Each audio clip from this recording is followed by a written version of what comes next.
എല്ലാ പ്രേക്ഷകർക്കും astro for you Malayalam YouTube ചാനലിലേക്ക് സ്വാഗതം. ഇന്നത്തെ വീഡിയോ എന്ന് പറയുന്നത് അവരുടെ മനസ്സിൽ ഇപ്പോഴും നിങ്ങളെക്കുറിച്ച് ഓർമ്മിക്കുന്നുണ്ടോ എന്നതിനെക്കുറിച്ചാണ്.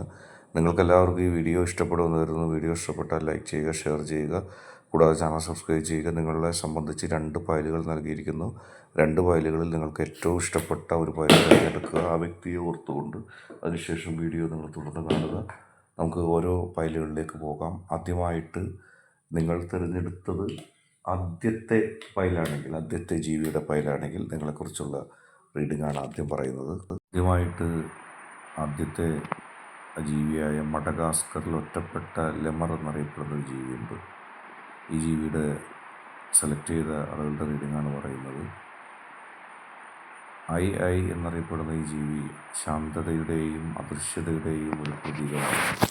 ഇത് ശാന്തമായും അദൃശ്യമായും സഞ്ചരിക്കുന്ന ഒരു ജീവിയാണ്. മനുഷ്യരുടെ ഇടപെടലുകളുള്ള ഇടത്തുണ്ടാകില്ല. അതിൻ്റെ ഏറ്റവും വലിയ കണ്ണുകളും നീണ്ട വിരലുകളും മറഞ്ഞിരിക്കുന്നതിലേക്കും ആഴത്തിലുള്ള കാര്യത്തെക്കുറിച്ച് അന്വേഷിക്കുന്നതായിട്ട് നമുക്ക് തോന്നും. അതായത് അവർ നിങ്ങളെക്കുറിച്ച് അന്വേഷിക്കുന്നുണ്ട്. അവരുടെ ഓർമ്മകളിലും ആന്തരിക ചിന്തകളിലും ഇപ്പോഴും നിങ്ങളുണ്ട് എന്നുള്ളതാണ് ഇവിടെ കൃത്യമായിട്ട് നമുക്ക് അറിയാൻ കഴിയുന്നത്.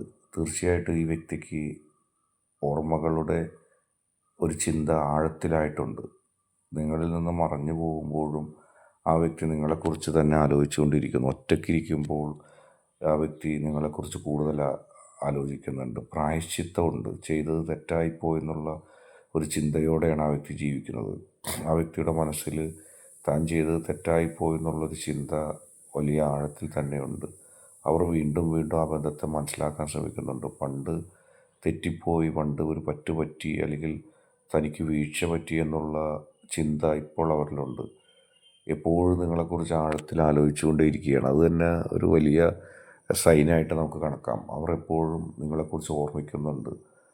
അത് അവരുടെ ചിന്തയിൽ നിങ്ങളുണ്ട് എന്നുള്ളതാണ്. എന്തോ നിങ്ങളോട് ചെയ്തത് തെറ്റായിപ്പോയി, മറ്റാരുടെയെങ്കിലും പ്രേരണ കൊണ്ടോ മറ്റോ നിങ്ങളെ കുറിച്ച് അങ്ങനെ പറഞ്ഞ് അതാണ് ഇപ്പോൾ. പക്ഷേ അതിനെക്കുറിച്ച് ആലോചിച്ചിട്ട് ആ വ്യക്തിക്ക് ദുഃഖം തോന്നുന്നുണ്ട്. ഈ നിമിഷത്തിൽ നമുക്കതാണ് കാണാൻ കഴിയുന്നത്. രണ്ടാമത്തത് ഇന്ത്യൻ കണ്ടാമൃഗം എന്ന ഈ ജീവിയെ തിരഞ്ഞെടുത്തവരുടെ റീഡിംഗാണ്. ഇന്ത്യൻ കണ്ടാമൃഗം പറയുന്ന ഈ ജീവി ശക്തിയുടെയും സുരക്ഷിതത്വയും പ്രതിനിധീകരിക്കുന്നു. അതേ മനസ്സിൽ, തൻ്റെ കരിയറിൽ, തൻ്റെ ജീവിതത്തിൽ ശക്തമായി ഇപ്പോഴും ഇരിക്കുന്നുണ്ട് ആ വ്യക്തി. ഇത് അവർ ആന്തരികമായ വികാരങ്ങളെ പുറത്തു വിടാത്തതിൻ്റെ സൂചനയാണ്. അതായത് നിങ്ങളെ നഷ്ടപ്പെട്ടതിൽ ദുഃഖമുണ്ട്, പക്ഷെ ഒട്ടും സമ്മതിക്കാൻ തയ്യാറല്ല. എനിക്ക് നിങ്ങളെ നഷ്ടപ്പെട്ടതിൽ ദുഃഖമുണ്ട് എന്നുള്ള ആ സത്യം ഒട്ടും നിങ്ങളോട് പറയാൻ ആ വ്യക്തി ആഗ്രഹിക്കുന്നില്ല. നിങ്ങളോടുള്ള ബന്ധം പണ്ടേ അവർ പ്രതിരോധാത്മകമായിരുന്നു. ഒന്നും നിങ്ങളെ അറിയിക്കാതെയും നിങ്ങൾ മനസ്സിലുള്ള ഒരു ചിന്തയും നിങ്ങളോട് പറയാതെയുമാണ് ആ വ്യക്തി കടന്നു പോകുന്നത്. ആ വ്യക്തിയുടെ ഉള്ളിൽ നിങ്ങളെ പിരിഞ്ഞതിൽ കൃത്യമായ വേദനയുണ്ട്. പക്ഷെ ആ വ്യക്തി അത് പറയുന്നില്ല. ആ വ്യക്തിയുടെ വേദനകൾക്കിടയിലും ആ വ്യക്തിയുടെ ഹൃദയബന്ധം ഇപ്പോഴും ചുമക്കുന്നുണ്ട്. അതായത് നിങ്ങളുമായിട്ടുള്ള ബന്ധം ആ വ്യക്തി തള്ളിക്കളഞ്ഞിട്ടില്ല. ഇപ്പോഴും ആ വ്യക്തി നിങ്ങളെ ഓർക്കുന്നു. എന്നാൽ താൻ അത് തുറന്നു പറഞ്ഞാൽ കുറച്ചിലാകുമോ എന്നുള്ളൊരു ചിന്ത ഇപ്പോഴും ഉണ്ട്. ഒരിക്കലും സമ്മതിക്കാൻ കഴിയുന്നില്ല. ഒരു ദുരഭിമാനമാണെന്ന് വേണമെങ്കിൽ പറയാം. നിങ്ങളെ പിരിഞ്ഞതിൽ ദുഃഖമുണ്ടെങ്കിലും തനിക്കതുകൊണ്ടൊരു നഷ്ടമില്ല എന്ന് സ്വയം ബോധ്യപ്പെടുത്താൻ ശ്രമിക്കുന്ന ഒരു വ്യക്തിയാണ് നമുക്കിവിടെ കാണുന്നത്. ഹൃദയത്തിൻ്റെ ഒരു താളത്തിൽ നിങ്ങളിപ്പോഴും ഉണ്ട്. നിങ്ങളെ അംഗീകരിക്കുന്നൊരു മനസ്സാണ് ആ വ്യക്തിക്കുള്ളത്. പക്ഷേ പുറമേ അത് ഈ വൈകിയ വേളയിൽ ഞാനത് പ്രകടിപ്പിച്ചാൽ അത് എനിക്ക് നഷ്ടമാകുമോ, അല്ലെങ്കിൽ ഞാൻ മോശമാകുമോ എന്നുള്ളതാണ്. ഒരുപക്ഷെ നിങ്ങളെക്കാൾ കൂടുതൽ നിങ്ങളുടെ ഒപ്പമുള്ള ചിലരുമായിട്ടുള്ള അകൽച്ച ഒരു കാരണമായേക്കാം. അതുകൊണ്ടാണ് ദുരഭിമാനം കൊണ്ട് നിങ്ങളെ നഷ്ടപ്പെട്ടത് അംഗീകരിക്കാൻ കഴിയാത്തത്. ഇനിയും അടുക്കാൻ ചാൻസ് ഇല്ല, അല്ലെങ്കിൽ ഇനിയൊരു റീയൂണിയന് ചാൻസ് ഇല്ല, ഇനിയും നിങ്ങളുടെ പുറകെ വന്നാൽ അത് സാധ്യമല്ല എന്നുള്ളൊരു നിരാശയിൽ എല്ലാം ഉള്ളിലൊതുക്കി കഴിയുന്നതായിട്ട് നമുക്ക് കണക്കാക്കാം.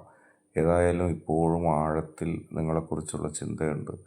പക്ഷെ ആ വ്യക്തിയുടെ ഭാഗത്തു നിന്നുള്ള ചില വീഴ്ചകളും ചില മനോഭാവങ്ങളുമാണ് നിങ്ങളും ആ വ്യക്തിയും തമ്മിൽ യോജിക്കാൻ കഴിയാതെ പോയത്. ഒരുപക്ഷെ വാശിയും വൈരാഗ്യവും വാശിയും മറ്റുള്ളവരോടുള്ള വാശിയും ഒക്കെ ഉണ്ടാകുന്നതിൻ്റെ കാരണം. ഏതായാലും മനസ്സിലിപ്പോഴും നിങ്ങളുണ്ട് എന്നുള്ളത് വലിയ സത്യമാണ്.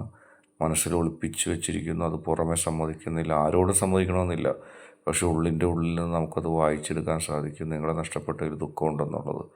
ഇന്നത്തെ വീഡിയോ നിങ്ങൾക്ക് എല്ലാവർക്കും ഇഷ്ടപ്പെട്ടു എന്ന് കരുതുന്നു. വീഡിയോ ഇഷ്ടപ്പെട്ടാൽ ലൈക്ക് ചെയ്യുക, ഷെയർ ചെയ്യുക, കൂടാതെ ചാനൽ സബ്സ്ക്രൈബ് ചെയ്യുക. നിങ്ങൾ നൽകുന്ന പിന്തുണയാണ് കൂടുതൽ വീഡിയോകൾക്ക് പ്രചോദനമാവുന്നത്.